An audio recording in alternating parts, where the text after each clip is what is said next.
Plantas, reggae. Ustedes quieren que me prenda uno acá en vivo, ¿no? Paula, vos querés que me prenda. Ya lo voy a hacer, ¿eh? Sí, ¿Seré dale. sancionado alguna vez si me prendo uno al aire? Se abre la ventana. ¿Se abre la ventana? El Fazuli. ¿Todo bien? Si ¿Voy a sos tener problemas sancionado, con Fede o con Mati? o no con sé. Julia? Por ahí. ¿Eh? Hay unas señas del otro lado del vidrio que ni te cuento. Señores, señores, esto es Paraíso Artificial, son las 15:28. Se demoró un poco, bueno, porque el tema candente de la ley de punibilidad nos llevó un poco más de tiempo de lo planeado, pero es el momento de Juan Felipe Salguero. Correme el humo, a ver. A ver, para sacar el humo de la habitación. Ahí está, mira. Ay, qué bien. Qué bien. Espectacular. Qué ganas Por de. Bueno, favor. no importa. Ay, Dios. Es el síndrome de abstinencia. Juan Felipe Salguero, me lo hace voto, me hace poner así. Bueno, ¿de qué hablamos cuando hablamos de nostalgia? Porque viste que con José también lo veníamos hablando. Hay una cosa que sentimos que también nos frena, por un lado, que es esta cosa de pensar el peronismo desde la nostalgia. Néstor, Cristina, el sticker en el termo. Sí, el bueno. el tatuaje. No, el ticket, no sé. Está todo bien, No, pero también- ¿qué pasa cuando nos clavamos ahí? Claro, inclusive pensando en el debate que tuvimos en el primer bloque, ¿no? Sí. Los leemos en el chat, ¿saben? Y vemos que pasa lo que pasa en cualquier discusión de amigos, compañeros que tenés, que hay algunos Total. que romantizan más la figura de Néstor, otros la de Cristina, pero sobre la nostalgia se crean relatos del presente, ¿no? Efectivamente.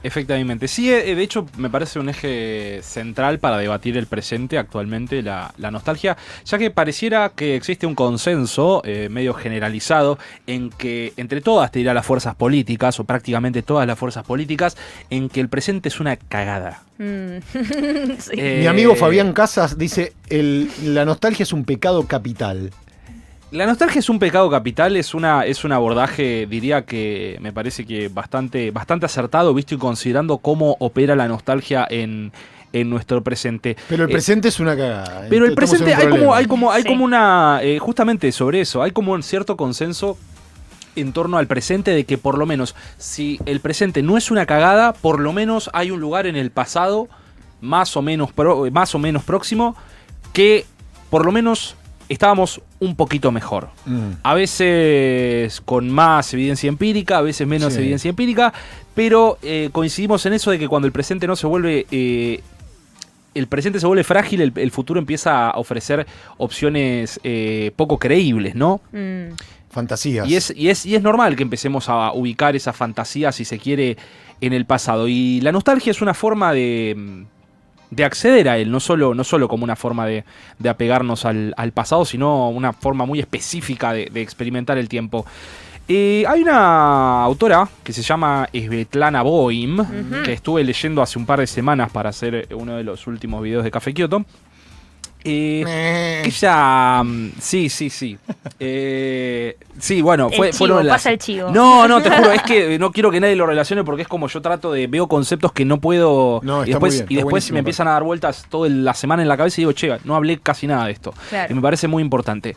Esta autora plantea una forma, o por lo menos dos formas de nostalgia, ¿no? Por un lado, plantea una nostalgia restaurativa y por el otro lado, una nostalgia reflexiva. ¿Qué significa una nostalgia restaurativa?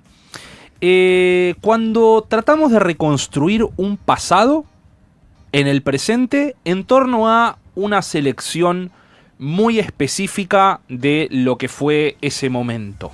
¿Necesariamente es un momento que existió o puede ser un momento que ni siquiera existió del todo y está falseado con el fin de potenciar esa nostalgia? Ahí vamos. Ese es es un pasado que no necesariamente se tiene que condecir con la realidad, podemos decir, empírica o general de aquel momento, apelando a evidencias históricas. Y por el otro lado, lo que plantea es una nostalgia reflexiva que que acepta que el retorno a ese lugar no es posible, pero que instala cierta distancia, ambivalencia y que por lo menos invita a partir de esas características del pasado empezar a obrar en el presente, ¿no? Ok. Pero siempre es una aproximación de la nostalgia, pero más crítica, si se quiere. Claro. Había algunos ejemplos que yo quería traer y antes invitarles a que me comenten un poco. Yo traté de A ver. hacer una especie de una amplitud, por lo menos etaria, no solo en este programa, sino creo que más o menos en la audiencia de Futurock tendremos muchas experiencias parecidas. Fero, de tu, podemos decir, infancia, primeros años de la adolescencia, ¿qué recuerdos tenés? ¿Sentís nostalgia hacia esos momentos? Vos sabés que yo no me llevo muy bien con la nostalgia. Me genera como una ansiedad, como una angustia. Yo soy inmune al fascismo, está bueno eso. Sí. Pero sí, tengo igual buenos recuerdos. Tengo recuerdos de... Creo yo, quizás justamente por lo que vos vas a plantear, como una cosa de que éramos más felices. ¿Viste? Como un color más cálido toda la vida. Un color más cálido, un color más cálido. También si hacemos este ejercicio casi de psicoanálisis, lo primero que recuerdo son las épocas de hiperinflación. Ah, wow. Bueno, ahí quería ir más o menos. ¿Entendés? Porque vos me decís tu infancia. Es muy selectivo, fútbol, ¿no? Fútbol infantil, el club, mis amigos, el la calle, el barrio, qué sé yo, y de repente no hay dulce de leche en casa porque no sabemos cuánto vale y no nos alcanza el dinero. Eso es loco porque acá hay un puente generacional. A ver. José, ¿qué recuerdos tenés de tu infancia, adolescencia, principio de adolescencia? ¿Principios de adolescencia es la pregunta? Ese lugar entre los 8 años y los 13. Un recuerdo mucho más luminoso que el de Fero. Pues yo crecí, hay que decirlo, durante los mandatos del kirchnerismo y la economía tenía otro lugar. Igual recuerdo mucho el 2008 como un año de quiebre en la economía familiar, porque mi papá se dedicaba a lo vinculado con la industria de la carne, no desde un lugar de terrateniente, precisamente, sino de un trabajador promedio, pero bueno, hubo ahí una grita familiar fuerte. Bien. Pero después la verdad que bastante luminoso, y de hecho adolescencia te diría, recuerdo el feminismo llegando a mi vida. Ok, bien. Qué joven que sos. Bueno, más o menos, yo ando por donde anda José, más o menos, más o menos 3 años. Lejos. Pero yo tengo un recuerdo que yo lo he comentado en algunos lugares, pero que a mí me pareció, creo que la primer semilla de conciencia de clase que se me siembra en la infancia, que es, yo me crié en un pueblo muy chiquito. Yo nací en 1997, por lo tanto, cuando yo era chico, tendría primeras edades, podemos decir... finales del jardín, primer año, segundo año, se viven en un momento entre el 2000, 2004, por ahí.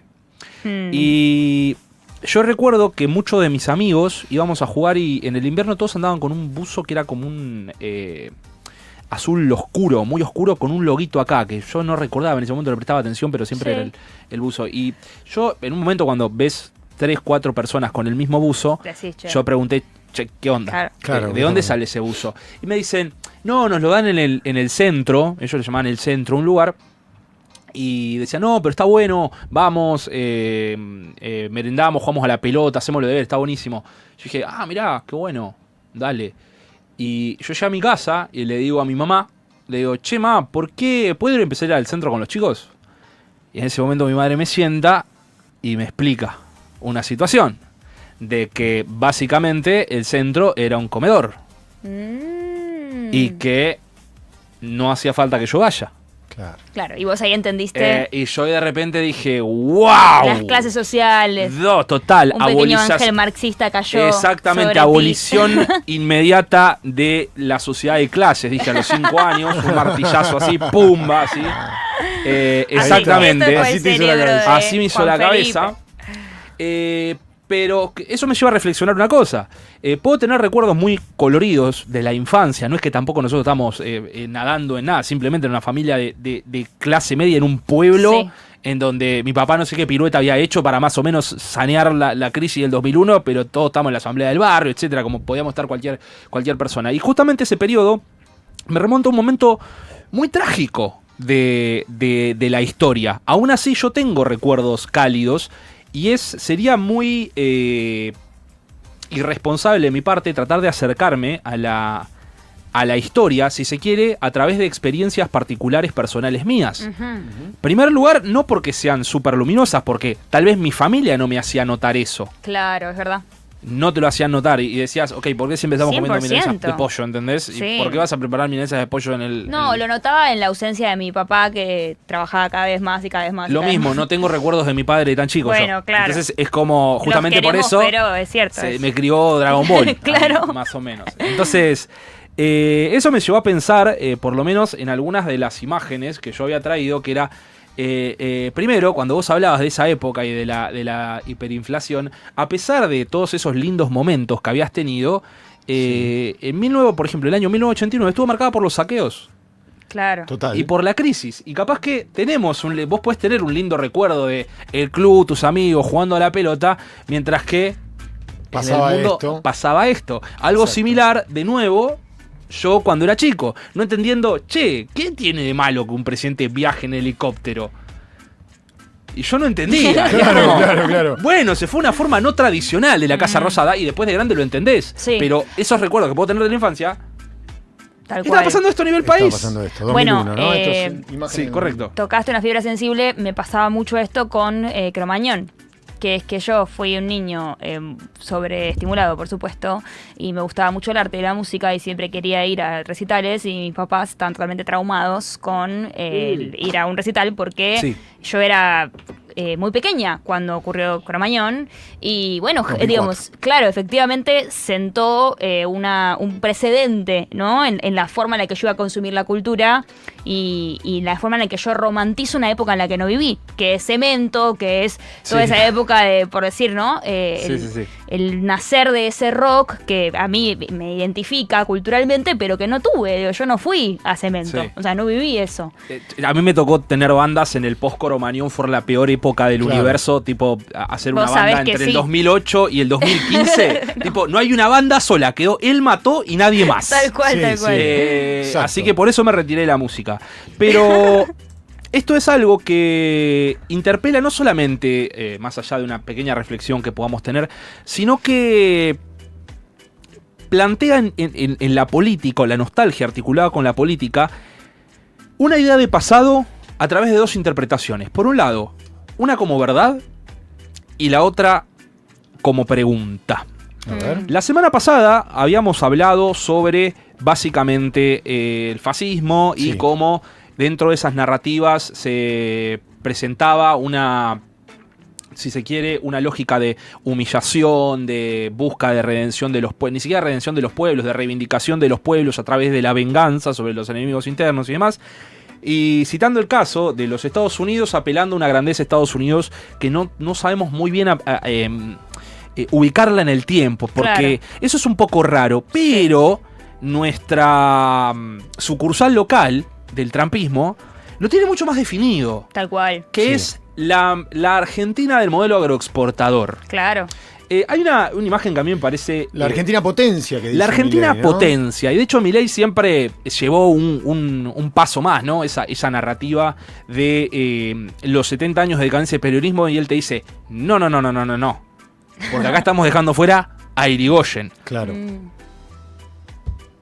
No tengo nada bueno que decir sobre Irigoyen, pero él lo lleva y directamente te dice son 100 años de decadencia que básicamente coinciden con las primeras elecciones, podemos decir, democráticas, exceptuando a las mujeres. Sí. Total. Por lo menos en relación a lo que eran los presidentes Y el anteriores. primer gobierno popular, de carácter más popular, digamos. Exactamente, de carácter podemos decir que tuvo una votación masivamente y no mediante el fraude tan explícito. Claro. Claro. Y hay como, podemos decir, bueno, ok, la línea es un poco difusa entre el primer gobierno de Irigoyen y antes, pero pareciera que hay una imagen que siempre circula para explicarnos, para ilustrar esa Argentina potencia, que es la imagen de la Argentina del centenario. Ujú. Cuando se cumplen 100 años de la Revolución de Mayo, 1910, como acá se festejó el bicentenario, bueno, en ese momento, están los compañeros ahí, pero no, Mirá, pará. No solamente eso y eso. conventillos de Que Hombre, esto es, esta hacinamiento. imagen, por ejemplo, esta primera imagen, esto es de 1907. Huelga de inquilinos. Estamos viendo, para quienes Exactamente. solo nos están escuchando, estamos viendo lo que parece ser un clásico conventillo o viviendas colectivas que abundaban en la ciudad de Buenos Aires y en el conurbano, y varias familias posando en una escalera, todos pegaditos, apretados, muy juntos. En aquellas mansiones en donde antes vivía solamente una familia, ahora podían llegar a vivir hasta 5 familias en una sola habitación, en Exacto. condiciones de hacinamiento. Y en 1907, también años previos, pero se recuerda mucho la de 1907, en donde se lleva adelante una huelga de inquilinos porque el alquiler estaba empezando a costar aproximadamente el 10% de los ingresos. ¿Cómo vas a pagar el 10% de tus ingresos en alquiler? Es una barbaridad, ¿no? ¿Ahora Tal cuánto cual. pagamos? ¿El 30 o no? No, sí, te digo, más también, Más Hay también. Un poquito más, ¿no? Más también. Un poquito más también. Yo tal vez la mitad, puede ser. O más, no lo sé. Pero se terminó, el precio de la renta fue algo que fue aumentando, pero bueno, no importa. Hubo una huelga de inquilinos muy importante en donde por aquel entonces el Estado Nacional mandaba a reprimir con mucha violencia a través de los desalojos, ¿no? De las familias que habían abandonado sus mansiones después de la fiebre amarilla y un montón de otras cuestiones que se terminan desplazando al norte de la ciudad de Buenos Aires. Se lleva adelante una huelga de inquilinos en donde, bueno, se dejó de pagar alquileres y, bueno, fue una huelga que tuvo sus algunas victorias, otras no tanto. Pero también en 1909 tenemos un evento muy trágico, que es la foto que estaba anteriormente, la movilización de lo que es el 1 de mayo, Claro. que terminó en un acto convocado por la Federación Obrera Regional Argentina, con lo que dio inicio a la Semana Roja. Tras este acto, que se lleva adelante en Plaza Lorea, ¿De qué año fue esto? 1909. 9. Se lleva adelante, había 2 actos masivos, una la hacían los de corrientes más socialistas y otras eran las corrientes más anarcocomunistas, que esta fue más masiva y se hizo en Plaza Lorea, otra en Constitución. La de Plaza Lorea, a través de, luego de que se termine de hablar los oradores, quien era el jefe de la policía de la ciudad de Buenos Aires en ese momento, Ramón Falcón, manda a reprimir esto, dejando un saldo hoy en día no muy esclarecido de muertos, porque la realidad es que no hay cifras chequeables, Obviamente. pero es represión, y después cuando se van a velar estos muertos se reprime el funeral. También fue una semana... El sueño húmedo de Patricia. Claro. Exactamente, bueno, no por nada se le cambió a la escuela de policías el nombre de Bucetich a Claro. Ramón Falcón, ¿no? Es una Mira. reivindicación un poco Explícito. popular, sí. Y bueno, después vindicado por el compañero Simón Radovisky acá. Ahí te Pero- lo trajiste en la remera. Sí, Yo exactamente. me traje a Paul y vos te trajiste a Simón. Exactamente, Bueno, formas de cada ver la uno vida. con sus reivindicaciones. Sí. Pero lo que quiero decir es que son procesos no muy históricos, no muy luminosos. Claro. Y sin Por lo embargo, tanto. están cargados de una nostalgia Pero muy aún así fuerte. están cargados por una nostalgia muy fuerte, porque hay otra imagen, por ejemplo, la que quería traer, es que efectivamente la Argentina del Centenario, cuando se hacen esas celebraciones, Sí. hay imágenes de la ciudad de Buenos Aires llena de luces. Sí. Esto es Plaza de Mayo. Claro. Vos lo mirás y decís, ¿qué es esto? What the fuck. What the fuck? O sea, literal, no. Esto es espectacular. Y te dicen, mira la grandeza Muy que alguna lindo vez tuvo todo. este país. Pero... Muy lindo, estado de sitio. claro. Esto fue bajo estado de sitio. En todo el sitio y probablemente una pobreza del 70%. Exactamente, Sí. como viste la gente de los conventillos, también se estaban empezando a establecer los primeros asentamientos de emergencia, que después se terminan transformando en las villas. Claro. Y es algo que si se lo plantea descontextualizado y de forma crítica, de una forma muy selectiva, diciendo, bueno, esta es la Argentina potencia a la cual queríamos o apuntamos como modelo político, hay 2 posibilidades. Una, o ellos saben perfectamente lo que están diciendo, que eso es un poco más triste.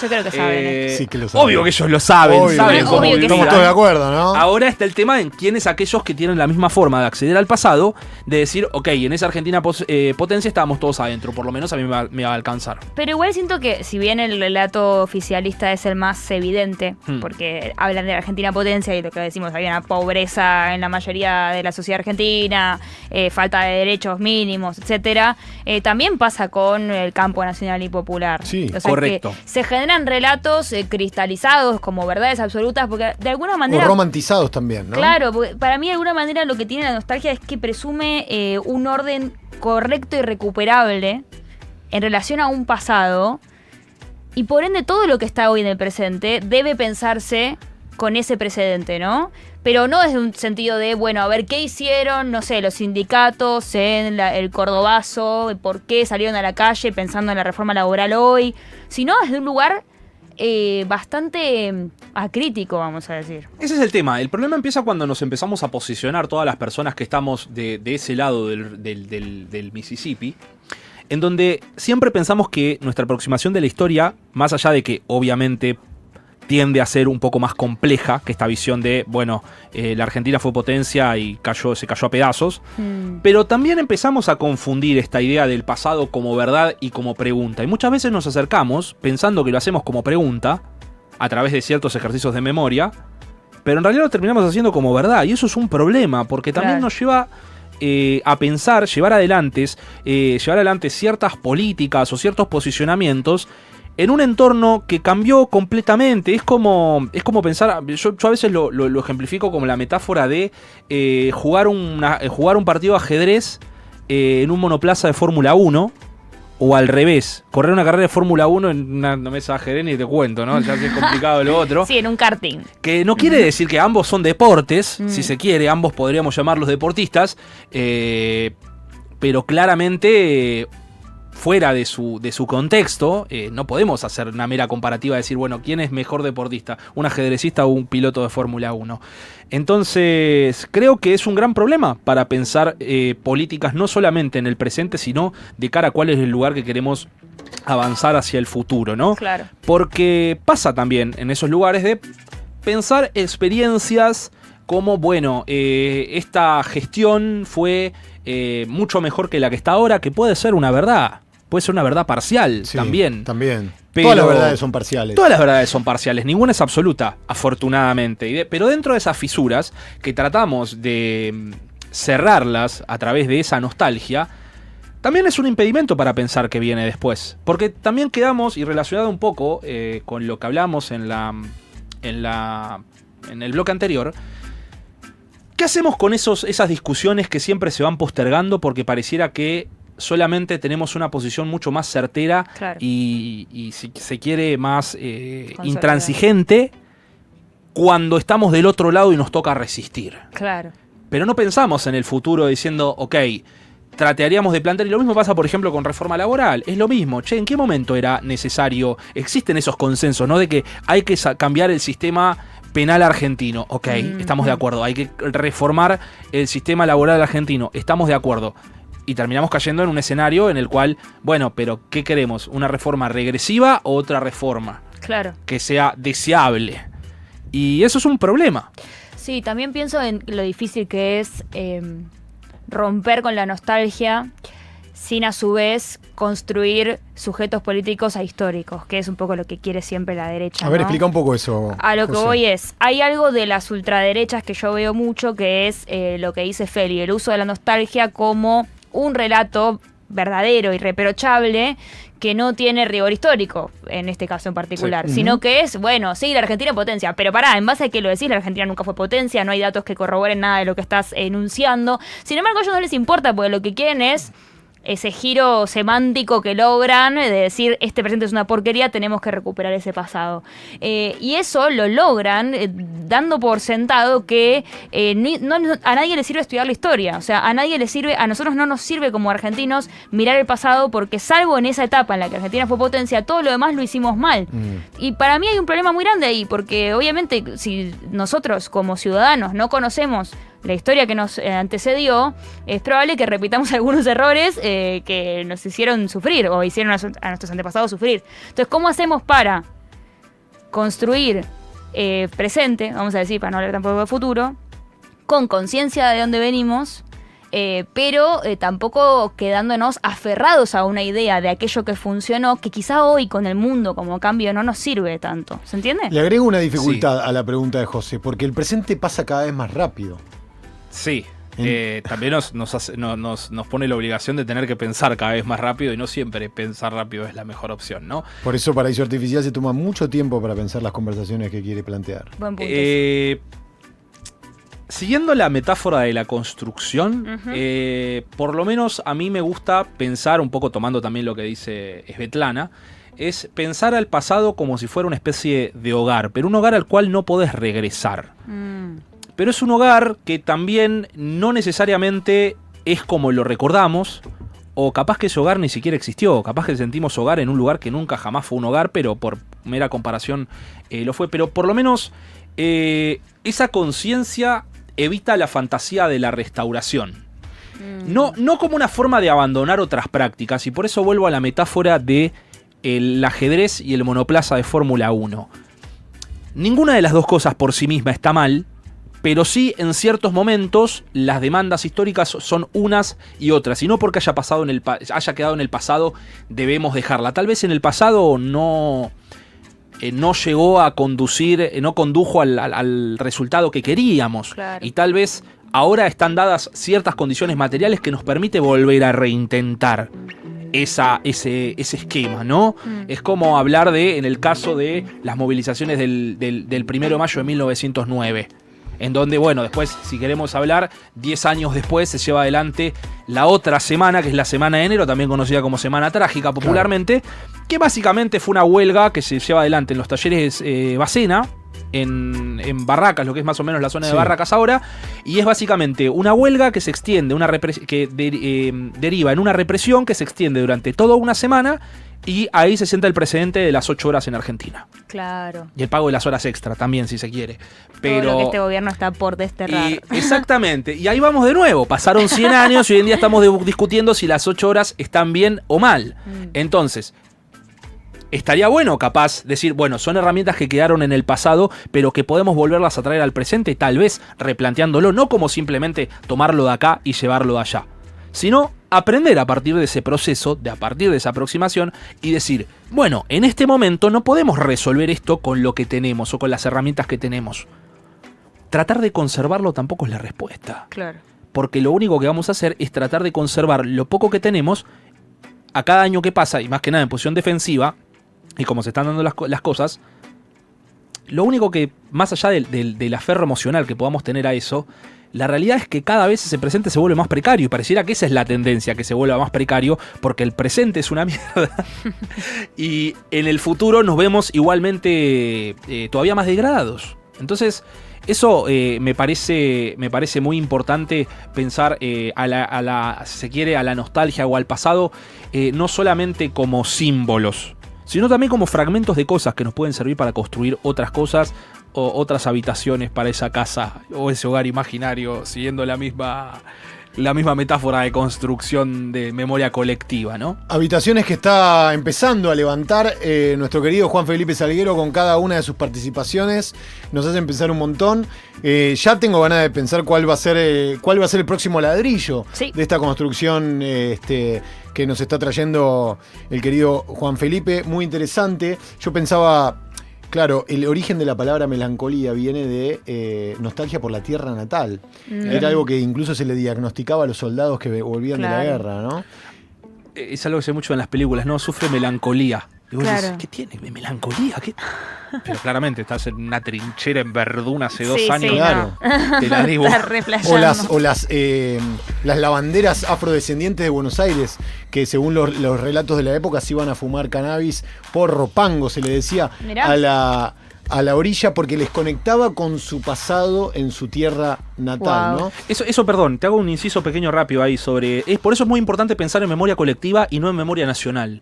Porque A ver. si pensamos en memoria colectiva es mucho más amplio, es mucho más diverso, contra lo que se plantea como memoria nacional, que tienden a ser relatos más únicos y que Obvio. aceptan mucha menos diversidad y pluralidad en esos relatos. Por ejemplo, como estamos hablando sobre esas memorias de la comunidad afro, que en el relato nacional es algo que está completamente relegado. Sí. Relegado, Entonces- por no O lo decir queer también. No, ocultado. ocultado deliberadamente, por eso digo. Entonces, eso me parece muy importante a la hora de decir, bueno, la nostalgia reflexiva sirva para construir memoria colectiva, pero no memorias nacionales.